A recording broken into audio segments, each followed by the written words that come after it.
இறையேசுவிலே பிரியமான சகோதர சகோதரிகளே, உங்கள் எல்லோருக்கும் ஆண்டவராகிய இயேசு கிறிஸ்துவின் பெயரால் காலை வணக்கங்கள் மற்றும் வாழ்த்துக்கள்.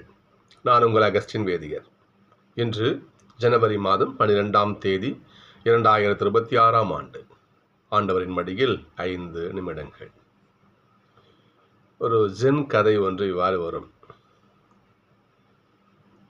ஒரு முறை இந்த 5 விரல்களும் தங்களுடைய பெருமையை சொல்லிக்கிச்சிங்களாம். இந்த 5 விரலும். கட்டை விரல் சொன்னிச்சான், நான் தான் உங்களோட பலசாலி அப்படின்னு சொன்னிச்சான். இந்த ஆள்காட்டு விரல் சொன்னிச்சான், நான் தான் நல்லது கடத்தெல்லாம் சுட்டி காட்டுறேன், நான் தான் புத்திசாலி அப்படின்னு சொன்னிச்சான். நடுவிரல் சொன்னிச்சான், நான் தான் எல்லாத்தையும் விட பெருசாக இருக்கிறேன் அப்படின்னு நடுவிரல் பெருமை பேசிக்கிச்சான். அதுக்கு பக்கத்தில் மோதிர விரல், நான் தான் எல்லோரும் ஏன் மாதிரி தான் தங்கம் வயரெல்லாம் போடுவாங்க, நான் தான் பணக்கார விரல் அப்படின்னு மோதிர விரல் பெருமை பேசிக்கிச்சான். இந்த சுண்டு விரல் பார்த்துச்சு, இந்த சுண்டு விரலுக்கு என்ன இப்படி பெருமை பேசலாம், சின்னது அது, அதெல்லாம் மோதிரம் போட மாட்டாங்க, அது வலிமையானது கிடையாது, சாதாரண வருது. அப்போ அது என்ன பண்ணுறது, ரொம்ப கவலையாக என்ன பண்ணிச்சான், போய் சாமிகிட்ட போய் முறையிட்டுச்சான். கடவுளே பாரு, எல்லா விரலும் அந்த 4 பேரும் எவ்வளோ பெருமை பேசிக்கிறாங்க, எனக்கு என்னன்னு பாருங்க அப்படின்னு சொல்லிட்டு வருத்தப்பட்டுச்சான். அது கடவுள் சொன்னார், சுண்டு வரல் சொன்னார் கடவுள் சுண்டுதல்கிட்ட, சுண்டு வரலே நீ தான் ரொம்ப பாக்கியசாலி. அது எப்படி ஆண்டவரேன்னு சொல்லி இந்த சுண்டு வரல் கேட்டுச்சான். எல்லாரும் என்னை நோக்கி கும்பிடும் பொழுது நீ தான் எனக்கு பக்கத்தில் இருப்ப, உனக்கு அப்புறம் தான் எல்லாம் இருப்பாங்க அப்படின்னு சொன்ன கடவுள் சொன்னாரான். சகோதரர்களே, எல்லோரும் பெருமை பேசிக்கொள்ளலாம். இந்த உலகத்தில் நான் அப்படி இப்படி என்று பலர் தன்னுடைய பெருமையை பீத்திக்கலாம். ஆனால் கடவுளுடைய பார்வையில் யார் உயரியவர்கள் என்பதை நம்ம கண்டுகொள்ளணும். நம்ம பைபிள் சொல்லுகிறது, கடவுளுடைய பார்வை வேறு, நம்முடைய பார்வை வேறு. நாம் என்ன நினைக்கிறோம், இந்த உலக பார்க்குறோம், எவன் பணக்காரன் அவன் தான் பெரிய பாக்கியசாலி, எவன் பலசாலி அவன் தான் பெரியவன், எவன்கிட்ட காசு பண்ண நல்லா இருக்குது அவன் தான் பெரியவன். கிடையாது. கடவுள் திரும்ப சொல்ல பாருங்க பார்ப்போம், கடவுளுடைய மக்கள் பெருமை பேசிக்காது சார், பெருமை பேசிக்காதீங்க நீங்க. கடவுள் தனக்கான மக்கள் இந்த கல்லுன்னு கூட என்ன எழுப்புவார்னு திரும்ப சொல்லுவார். இந்த வாசகங்களை பார்க்கணும். நம்ம கடவுள் தனக்கான நபர்களாக மற்றவர்களால் குறை சொல்லப்பட்ட, மற்றவர்களால் இழிவாக நினைக்கப்பட்ட, மற்றவர்களால் ஒன்றும் ஒதுக்கப்பட்ட இயேசப்பா தனக்கும் தேர்ந்து கொள்கிறார் பாருங்க. முதல் வாசகம் பார்க்கணும். எப்ராய் மலைநாட்டில் என்ன பண்ணுறாங்க, 2 பேர், ஒரு எல்கனாவுக்கு 2 மனைவி அவங்க வாழ்ந்துட்டு இருக்காங்க, அண்ணா பெனினா. பெனினாவுக்கு குழந்தை இருக்குது, அண்ணாவுக்கு குழந்தை இல்லை.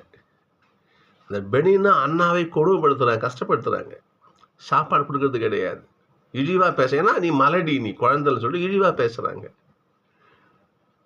ஆனால் அப்படி இழிவாக பேசப்பட்ட அண்ணாவுக்குத்தான் சாமுவேல் பிறந்தார். சாமுவேல் தான் முதல் இறைவாக்கிய, ஞாபகம் வச்சுக்கணும் நம்ம. அவர் தான் தாவீதை அபிஷேகம் செய்வார், சவுலை அபிஷேகம் செய்வார்.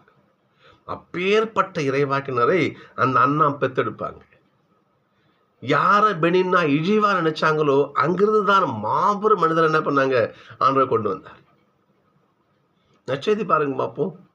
சாதாரண கடலில் மீன் பிடிக்க ராயப்பர் என்ன பண்றாரு, நீ வா என் பின்னாடி வா, உன்னை மனிதரை பிடிப்பவர் ஆக்குகிறேன், மீன் பிடி விட்டு வா, நான் உன்னை என்ன பண்றேன். அவர்கள் தான் திருச்சி வைப்பு ஆண்டவன் ஒப்படைச்சாரு. ராயப்பா அந்தா என் ஆடுகளை மேய். ஆனால் அவருக்கு மீன் பிடிக்க சாதாரண மீன், அவரு பெரிய ஒரு மெத்தப்படுத்த மேதாவி கிடையாது, பெரிய பணக்காரரோ பெரிய போதகரோ பெரிய சாதாரண மீன் பிடிக்கிறவர். ஆண்டவர் அழைப்பாரு, இவர் மனசு ராயப்பருக்கு மனசு உறுத்தும். அப்போ ராயப்பர் சொல்லுவார், ஆண்டவர் நீங்க போயிடு, விட்டு போயிடுங்கன்னு சொல்லுவார். போவான வந்தனா நீங்க வான்னு கூட்டு போவார். அவரைத்தான் தன் முதல் திருத்துவராக உயர்த்துவார் ஆண்டவர். மத்தேயு பாருங்க பார்ப்போம், சதா வரி வாங்குறவர், அவரை தரப்பினர் யாரும் தெரிந்து கொண்டார். தன்னை காட்டி கொடுத்த யூதாஸ் அவரை தேர்ந்து கொண்டார். தீவிரவாதி சீமன் அவரை தேர்ந்து கொண்டார். தன்னை யாருன்னு தொட்டு பார்த்தாதான் நம்புவேன்னு சொன்ன தோமா அவரை தேர்ந்து கொண்டார்.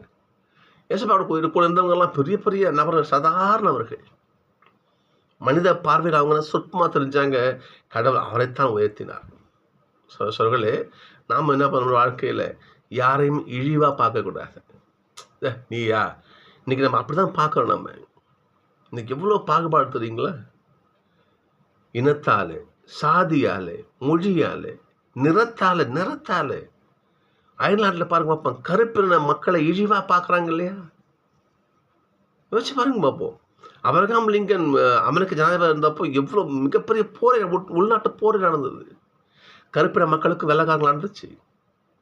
நிறத்தின் அடிப்படையில் நம்ம இழிவா பார்க்குறோம். நாம இன்னைக்கு எத்தனை உருவக்கேலி பண்ணுறோம். இவரை உருவக்கேலி பண்ணுறோம். நாம மாற்றுத்திறனாலே இருப்பாங்க, இவரை இழிவுபடுத்துகிற யோசிச்சு பாருங்க பார்ப்போம்.